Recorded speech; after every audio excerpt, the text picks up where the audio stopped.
चोली से गोली चाटा, चोली से गोली चाटा।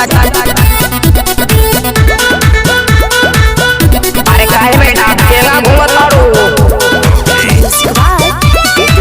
अरे तनी बच के रहा ना मत जा। अरे पेड़ी बोल बा। अरे हरियम कहाँ जा तारू?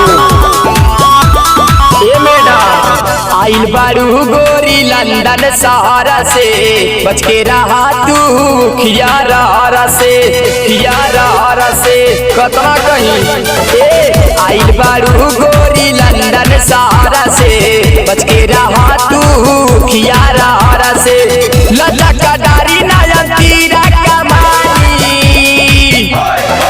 लच्चा का डारी नयन तीरा कमानी। गजब कमर लच्चा के, लच्चा का डारी नयन तीरा कमानी। रानी चोली से गोली चाचा के चारा जवानी रानी।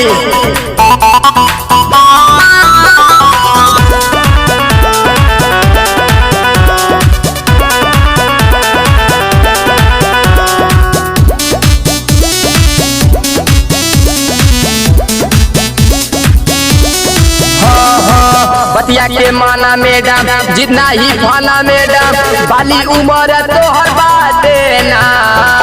सारे गामा पधानी चढ़ाला तोर जानी, तारा से नजर काहे हटे ना, हटे ना। ये सुनो ना गजबे के चाल बाटे, जुआ पे हाल बाटे, गौवा के लइका का गजब कमाल बाटे। गजबे के तोहर चोली लागे चलवई गोली, देखी जो बाना माना फाटे ना। दानी सा गामा दानी सा कामा करदा मारो रानी। चढ़ल जवानी नयन तीरा कमानी। रानी चोली से गोली चाचा के चारा जवानी रानी।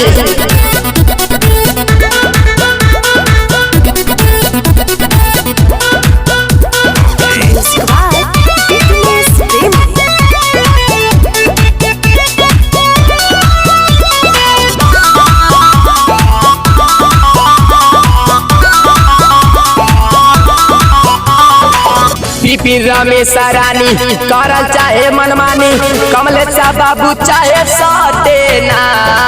कमा सारे धापानी रजनी झारल चाहे पानी, विवेक खोजे रे रोज घाते ना। आकाश कहे बिजोरा विशाल तू पीछा छोड़ा, खत्म समाना छौड़ी बाटेना। सुमी से मिट ना करा, बलबीर से प्रीता करा, सुरभन के पड़ल कुल मातेना। सास से सारी रहल कनिया, सबके बना के छोड़ा दिहला नचनिया, दिहला नचनिया। चढ़ल जवानी नयन तीरा कमानी। रानी चोली से गोली चाचा के चारा जवानी रानी। चोली से गोली चाचा के।